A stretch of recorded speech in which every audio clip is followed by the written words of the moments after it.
Welcome. My name is Chris Harwood. I'm president of the New York chapter of the Czechoslovak Society of Arts and Sciences, and it's nice to be here in person in the Bohemian National Hall.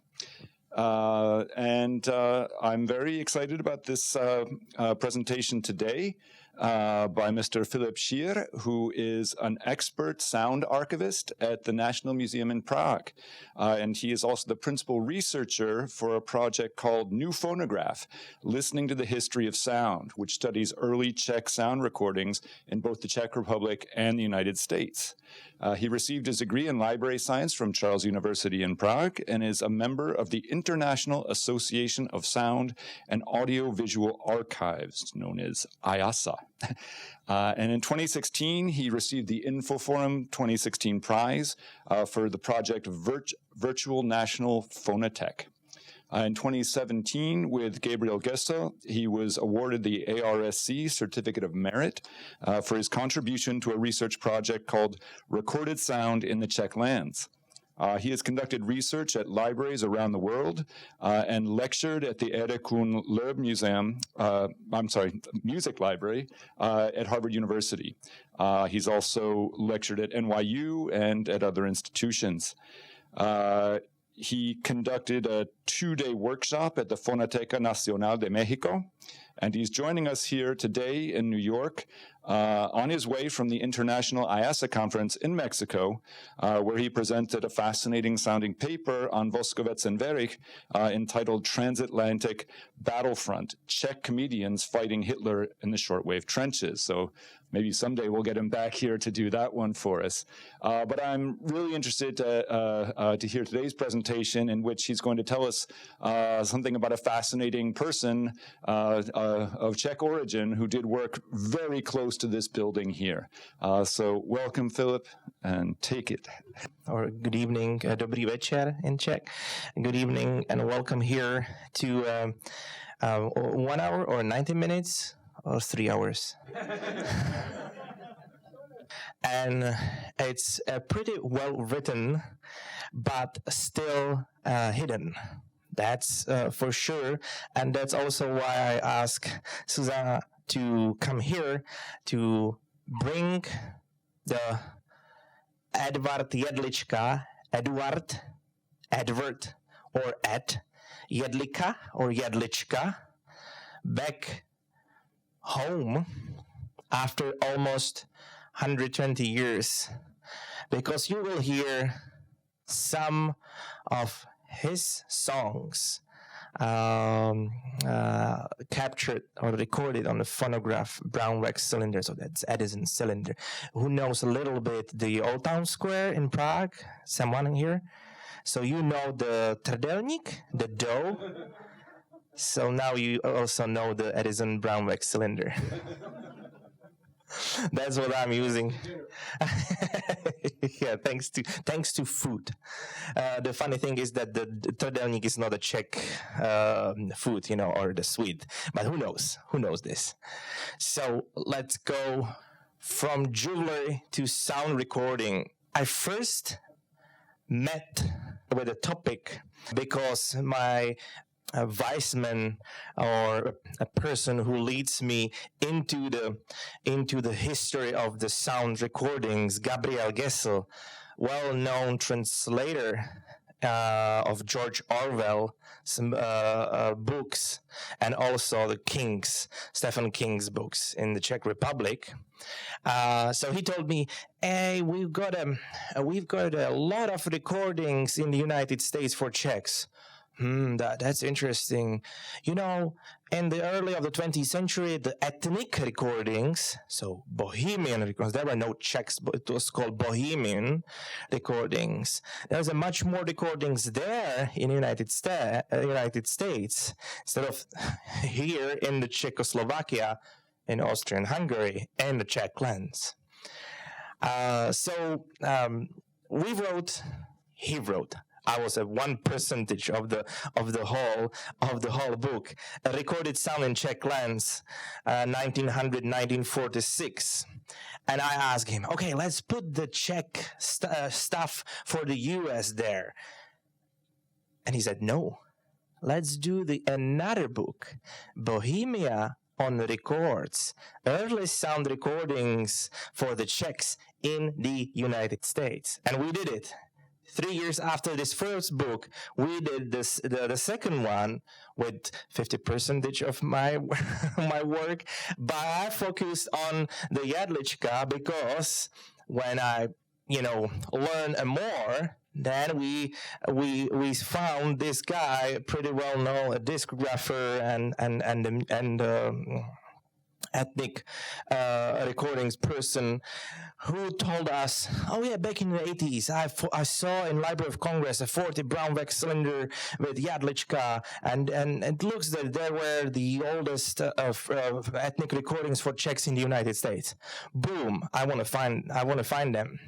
2018 till 2017 till 2020 or maybe 21.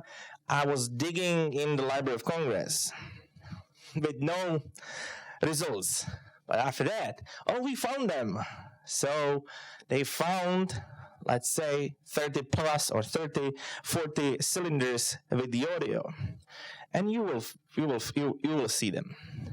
So, but a little bit about the time when at Jedlička decided to go.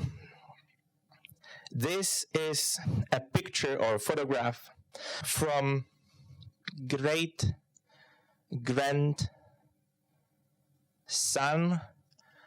of at Jedlička, grandson of at Jedlička, son Edward Jr. And we found him last year, I think in August. And he sent me on before he went to Australia for 4 months. So from the album, he sent me like a few pictures, and you will see them for the first time. We never seen them before. But these three kids of the at Jedlička are very important for us. This kid, the son of this kid, donated to the Library of Congress the 40 cylinders. This daughter and her granddaughters met with me, and their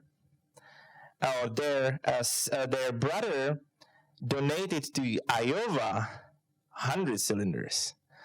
And this person, grandson, gave us the pictures after 120 years. So you will find at Jedlička that it's something like Jara Zimmerman, if you know. He knows everything and he can do everything.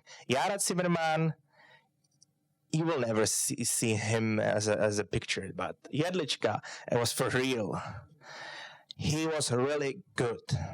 It looks that when he came in 1895, pretty soon he went into the business here in New York, in the Czech side, one street or few houses to the left on the 73rd Street.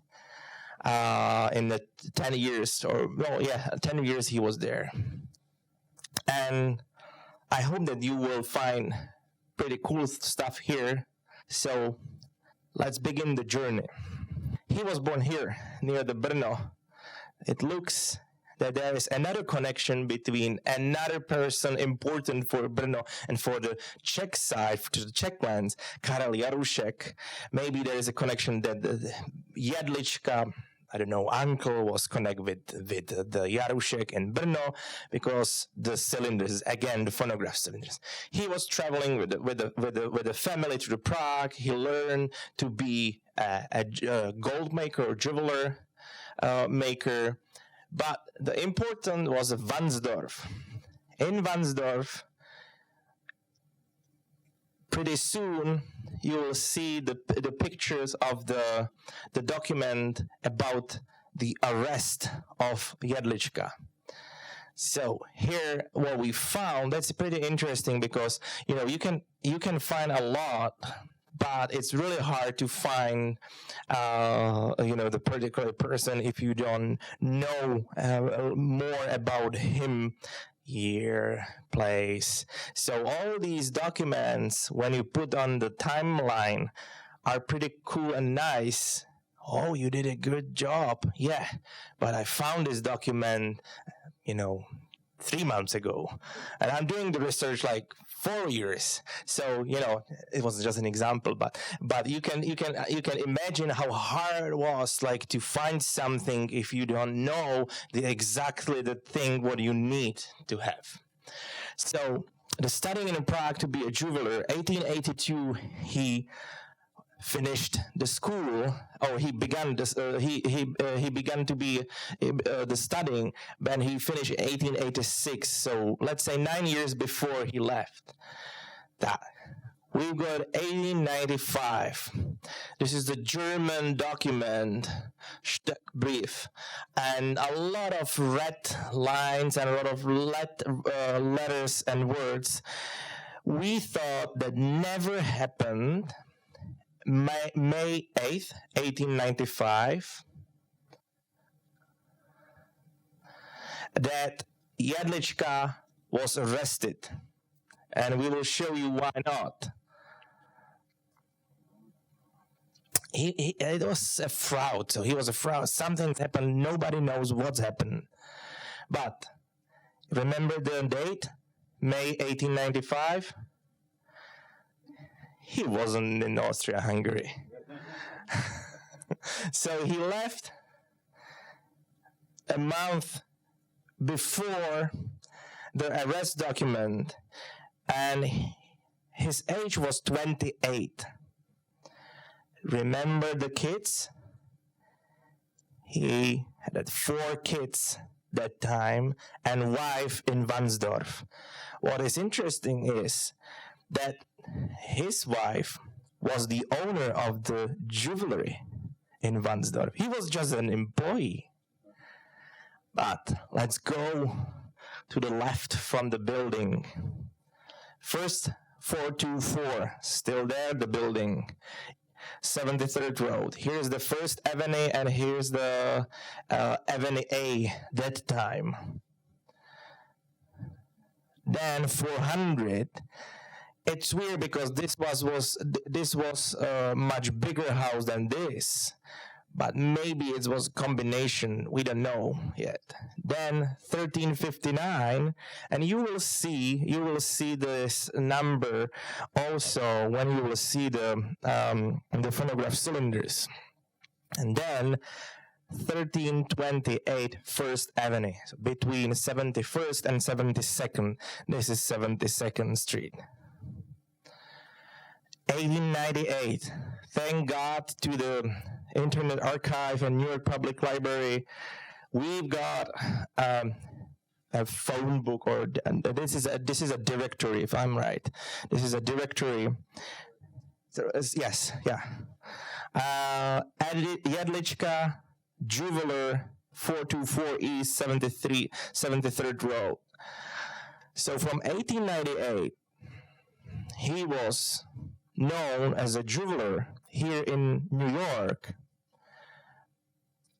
These adverts are from the latest, from the later time, from the newspapers, from the Czech newspapers. There's a lot of Czech newspapers here, not only here, but around the United States, Cleveland, Baltimore, Chicago.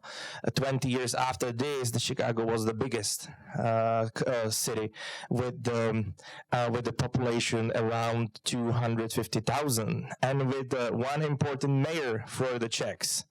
Who knows the mayor? Čermák, my great-grand ancestor from my father's side, Čermák family.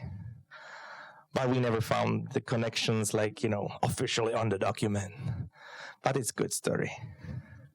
So you can see there are two different adverts of Ed Jedlička and Ed Jedlička. This is Ed Jedlička, son, junior, but he gave it to him at Long Island. See, Islip at Long Island when Jedlička moved.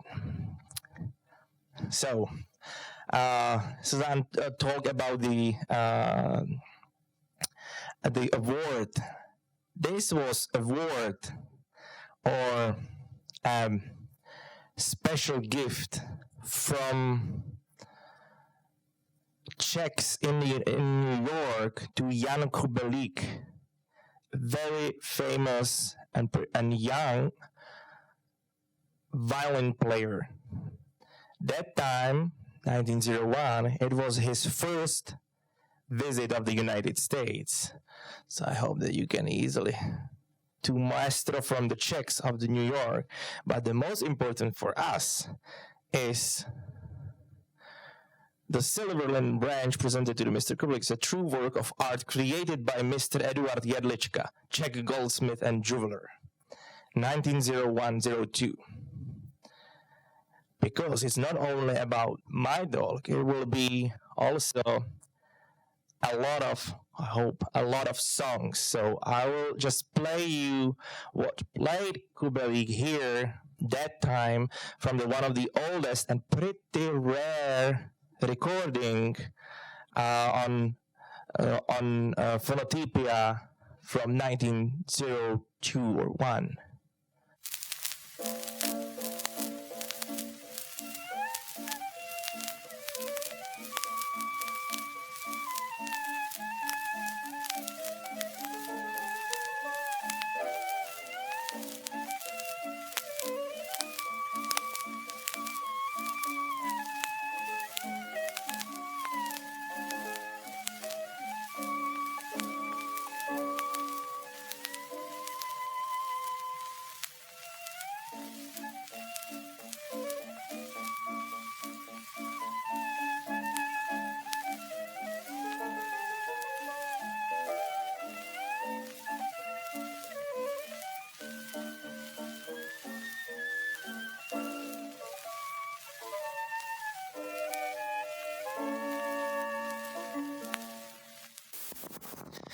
Another person who's really an icon here in the United States, a little bit hidden for the Czechs, is Bohumír Kryl, the Wizard of the Cornet.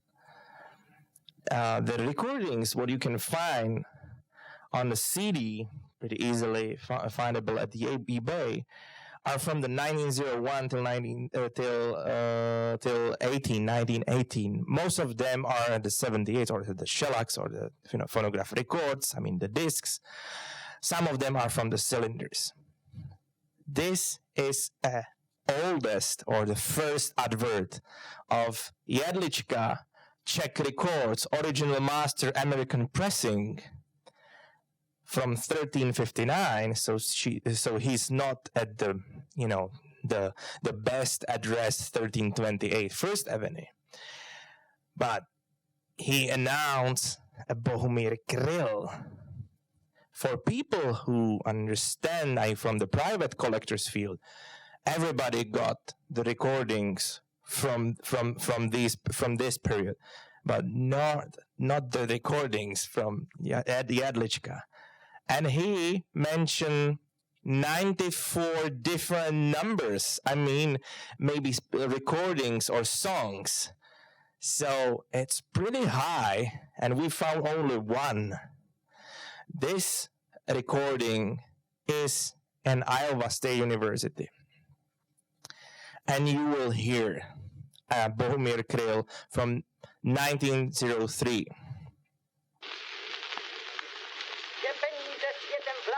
Česká národní píseň, kornetové solo, zahraje pan Bohumír Kryl, Jedličku, rekord.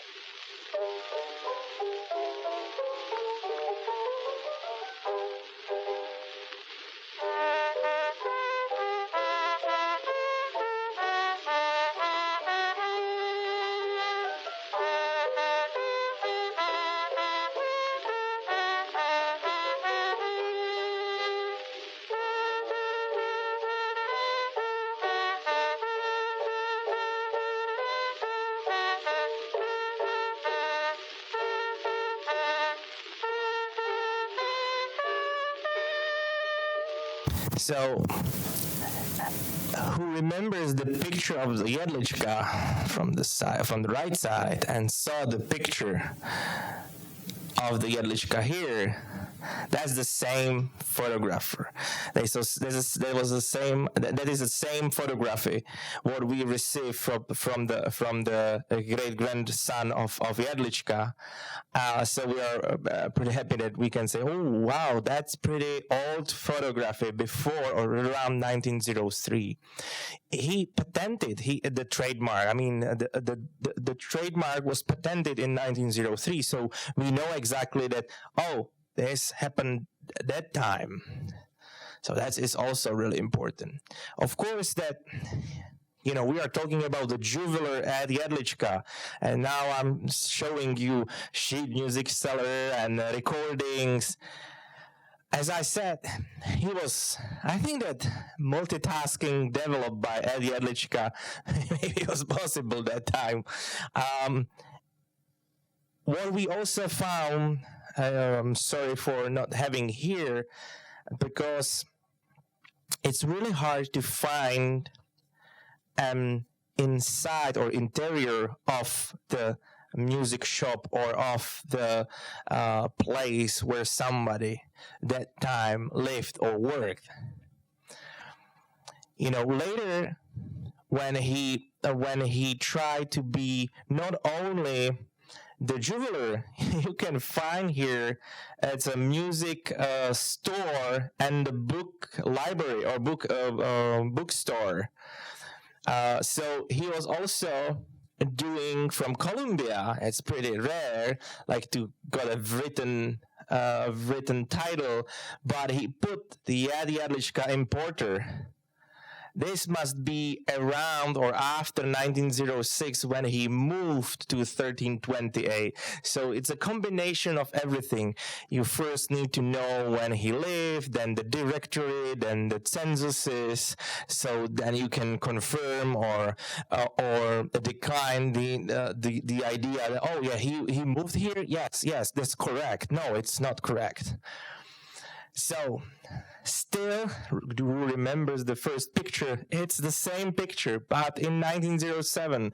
So, it went from the nice, cool black picture to the, yes, it's a graphic design, a title, Jedličkovi České rekordy, means Jedlička's Czech records. But, a problem with the face. So, this is the first one, 1359. This is the second one, 1328. Same at Jedlička. Almost 5 years, he was the same. Nice mustache. And he was 38 years old. All these recordings, all these cylinders we found in Iowa or were donated to Iowa University because we never found the Library of Congress recordings. They are hidden somewhere in the Culpeper, but we only know them from the magnetic tapes. So now, after this is number 170, so let's say after 115, 16 years, you can hear, and it's pretty cool, a song you will hear at Jedlička voice. Patent zaspívá Eduard Jedlička Jedličkův rekord.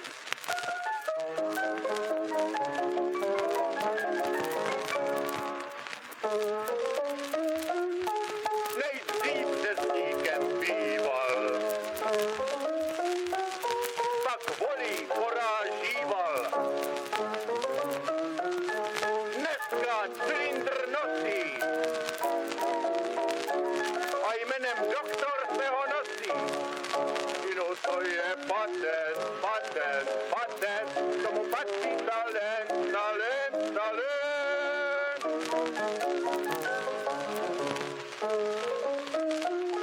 Vyučil se šefcovinu,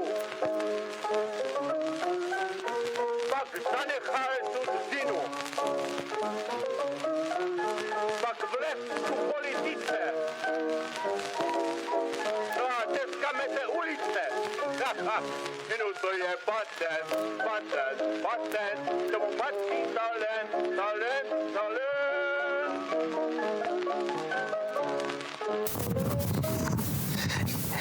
So he was also a pretty funny guy with interesting lyrics. We just finished the article, or peer review article to one journal in the Czech Republic about the Jedlička and about also the content and the songs. We hope that we will be translating into the English soon, because it's really important to to spread out to the all Czechs here or Czech Americans here in the United States, because maybe someone got somewhere in the attic or basement, from grand or father or mother, something connect, at least a photographer or a postcard. This is a postcard. Postcard of what?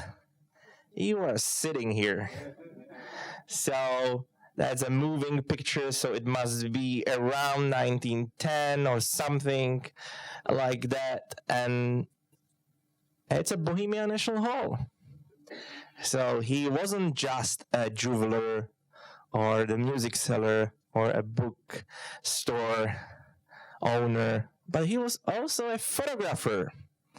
So still counting, with the Yara Zimmerman, that who's better? And I bought, like a week ago, I bought on eBay from London a picture or photo or a postcard by Jedlička, like the people here in New York, like the new fire brigade. So maybe you will find your ancestor there sometime. That was amazing discover what my colleague did. When we were looking into the digital libraries, in the digital archives, digital libraries, in databases. Mucha, Alphonse Mucha, famous painter and the graphic artist, came here in 1908 for, I think, more than 8-7 months. And in his apartment or in his studio, who did the picture at Jedlička? 1909. That's pretty interesting, because to see the studio from New York or in New York, the Mucha studio,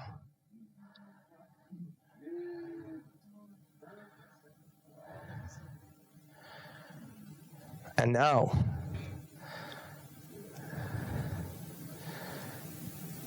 so this is something what I never seen before, because everybody is telling us, oh, it's really hard to do the interior pictures or photographs. No, it's not. Jedlička did.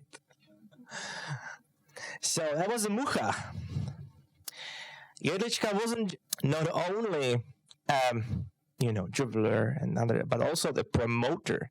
But we are coming closer. We are coming to be older. The kids. So there is one daughter, Mary Jedlička, who was an actor, and at Jedlička also was playing as an actor.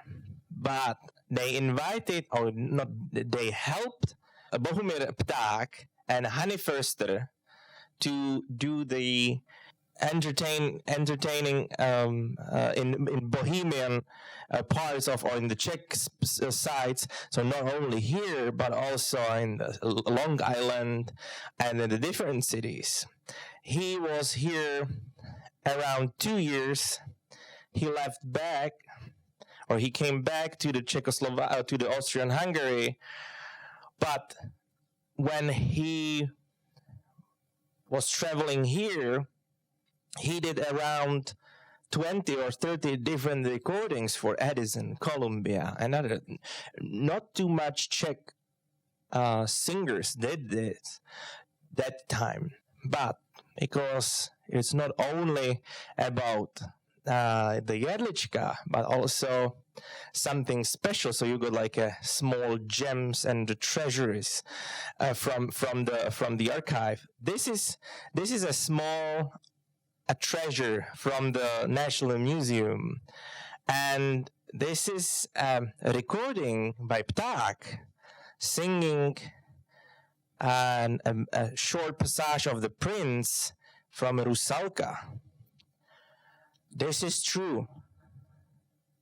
Pták saved the Rusalka because the person or the singer supposed to sing the Prince in Rusalka was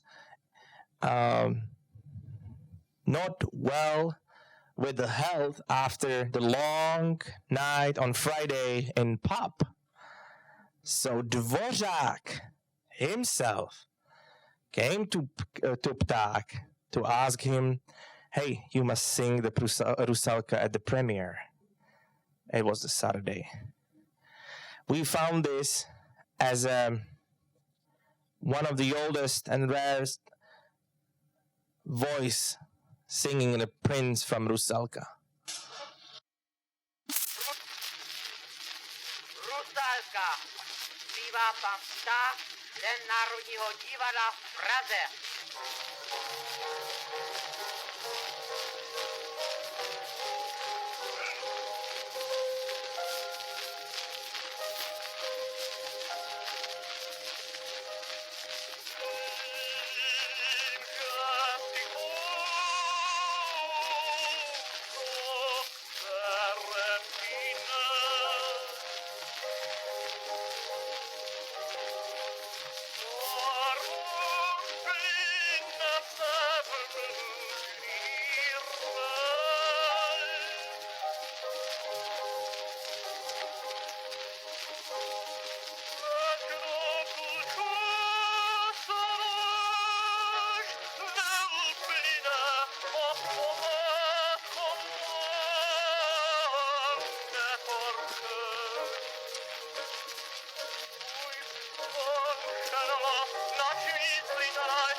Just for imagination, or you can imagine this.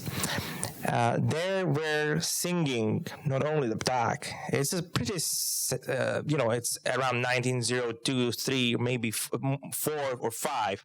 So it's the same period like Jedlička. Normally, they were still singing into the horn like this. So the horn was here. And everybody was singing so close. And if they wanted to be a little bit quiet, they'll go that way. If I want to be much more, louder, I'll go here. So it was a time when was possible to duplicate these things, and Jedlička did. That's also what we got confirmed by the Library of Congress and the Iowa, that there are two same numbers. So because the technologies here were, on the high level, so in 1903, 4, 5, yes, it was possible to duplicate them. So that's also what we found in donations from the great-grandson of the Jedlička, that there was a box with a brown trdelník, but one with the paper slip, master. The second one, copy.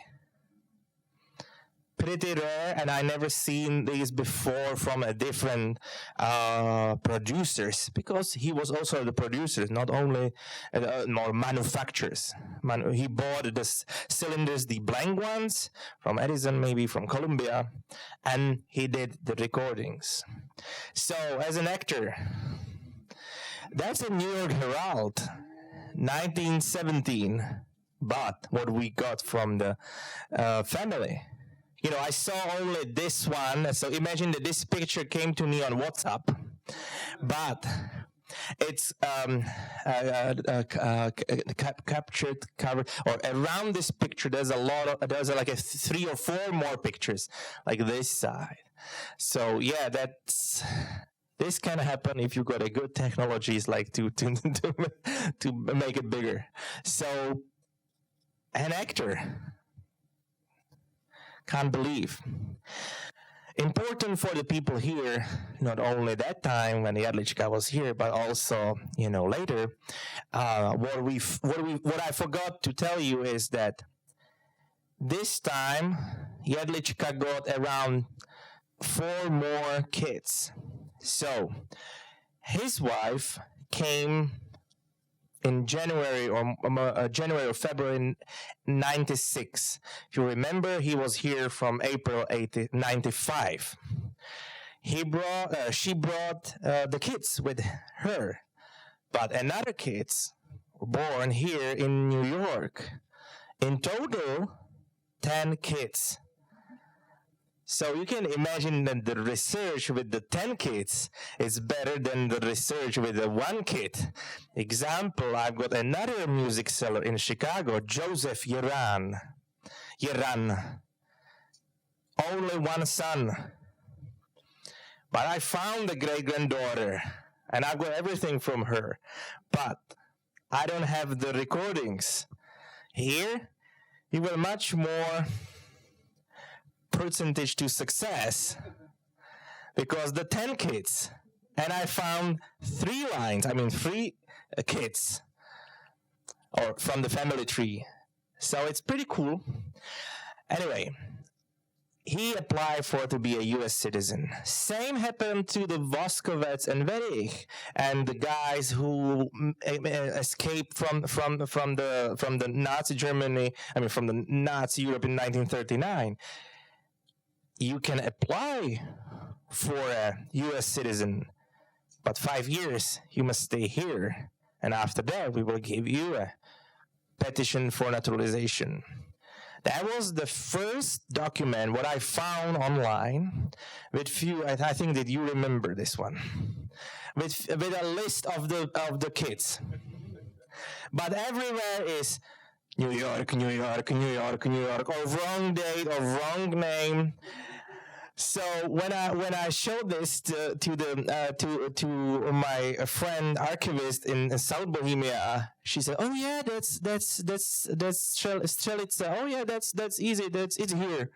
And I found it in 20 minutes. I found the birth of the Jedlička confirmed by this document. So the information can be also can be on one side very good and useful, but sometimes they are not. We are in the 1908. The size of the Jedlička recordings, 510 recordings for the Czechs and Slovaks. That's unbelievable from that time. Edison and the ethnic series, maybe that time 30, 40. Columbia, if 100.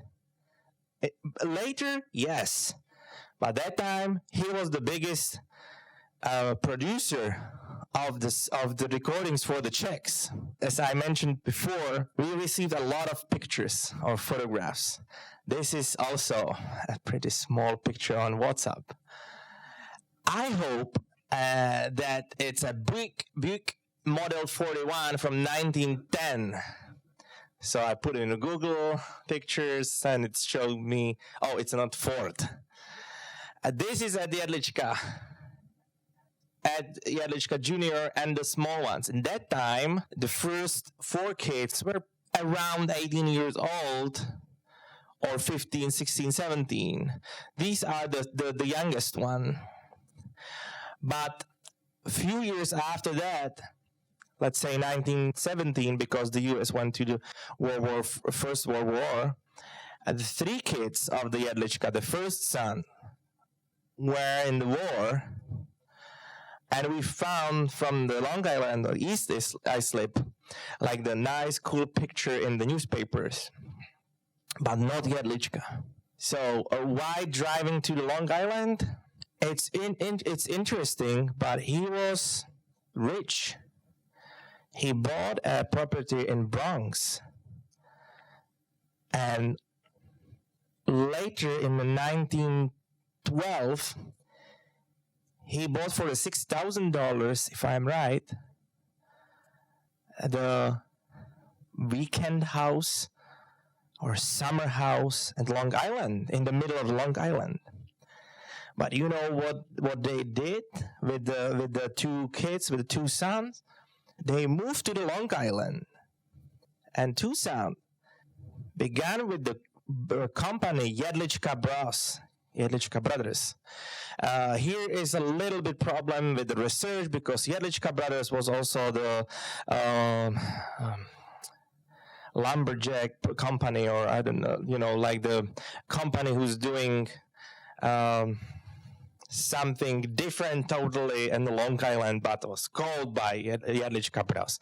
So when I found something, oh cool, I've got the oldest things from 1879. Oh shoot, no, can't be. There were different Jedlicka. This is 1925 article from the Talking Machine World. So that time it was a big industry. Let's say it was a gramophone industry. There was no phonograph or Edison phonograph. Yes, somebody were using it, but that time it's only gramophone industry. And here, the former is under the direction of Jedlička, our Jedlička from here, who before entering the retail trade spent 5 years with one of the largest manufacturers of talking machines and is a skilled mechanic. Nothing about the jewelry. But what they found is that Long Island during the summertime, it's an open bank. A lot of money. You know what they were doing? They were not selling. They were just borrowing the turntables and then just give it to me back after 4 or 5 months. Also, what we found, very first radio broadcasting from that time from the Long Island. And you know who's playing for a lunchtime? Jedlicka Music House. We already read this. You can find a little bit interest or important information about the first batch of cylinders. But the second one was much better. I was totally tired in 2019. And I said to my colleague, no, I need to go to the Cedar Rapids at the airport. Let's move and let's go back at home. No, there is a library. They invite us to see something. Music library. Okay, I'll go with you. They opened the doors with almost the first batch of Jedlicka cylinders. I'm pretty sure that they are the only ones. They are unique, of course.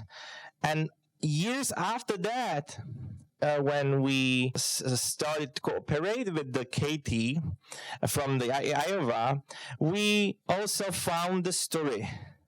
This is the machine where the Jeruška family, who donated to the Iowa, did the recordings and also play the recordings. So number one, it's not Where Is My Home title, but it's a daughter of Jeruška singing something in English and Czech.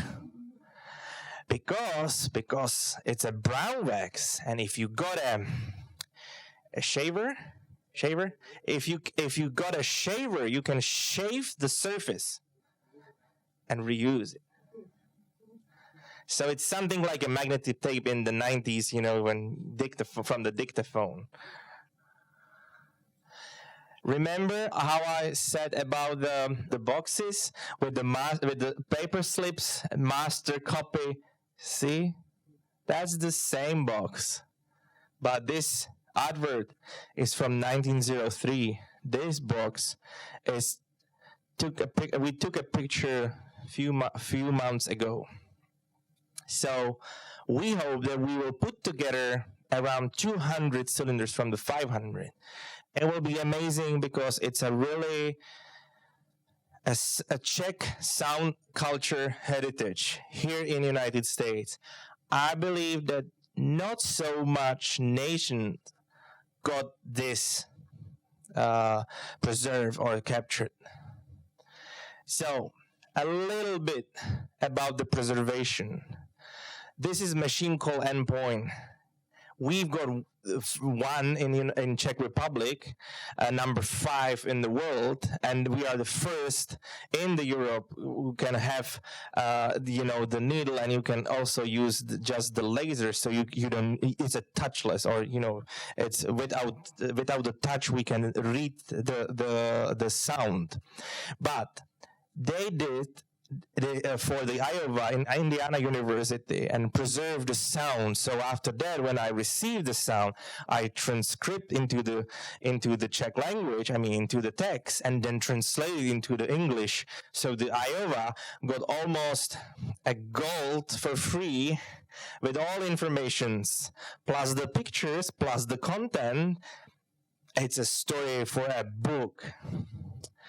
We are preserving in this kind of material boxes.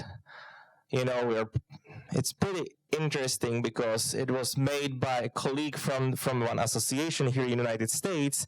It took 20 years to do it, and we were first after the Library of Congress who bought 2,000 of them to the Europe before the COVID.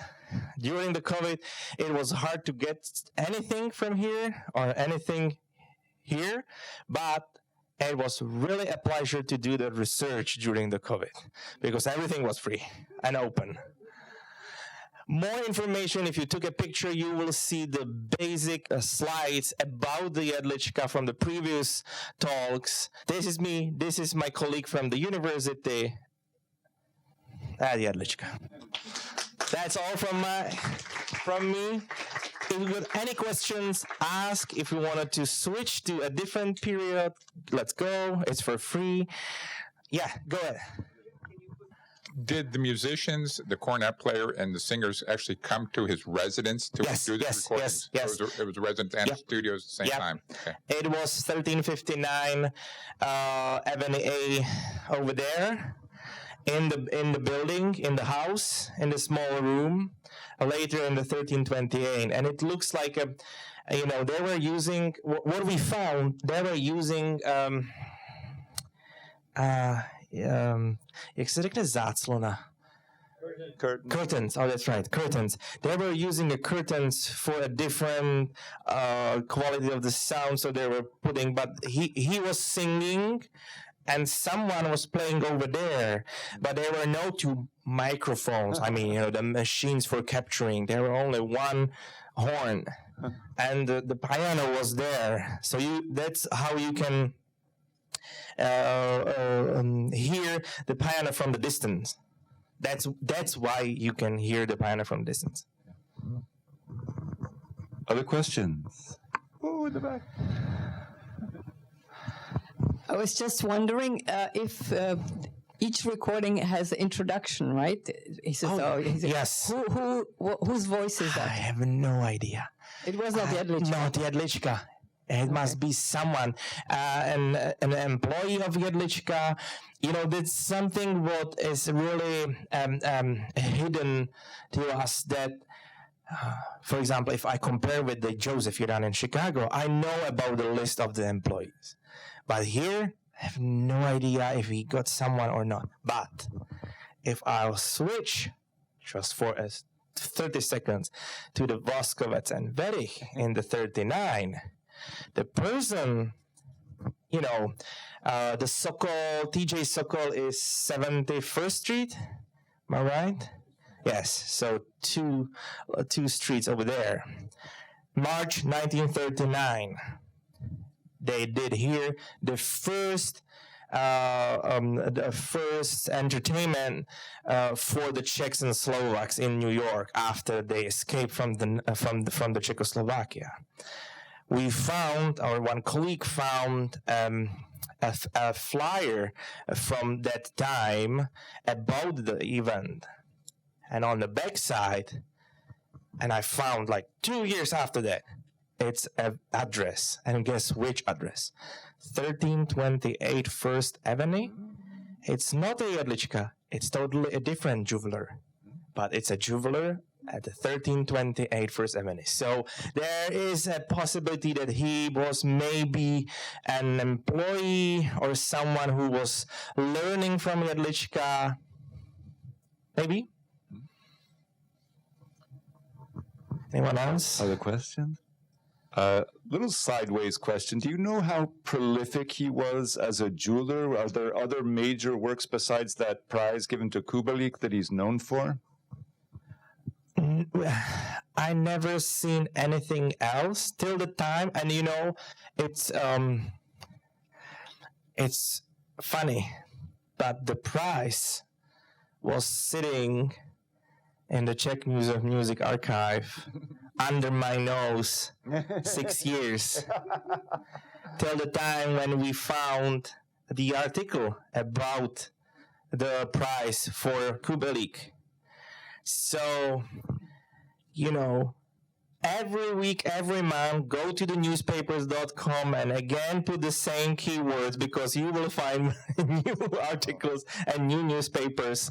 That's what we are doing right now. So, no, I have no idea if exists anything. I am pretty sure that you can have something back at home as a jewelry with the signature of that Jedlička, but till now we never found anything as a signature or sign on the jewelry or on the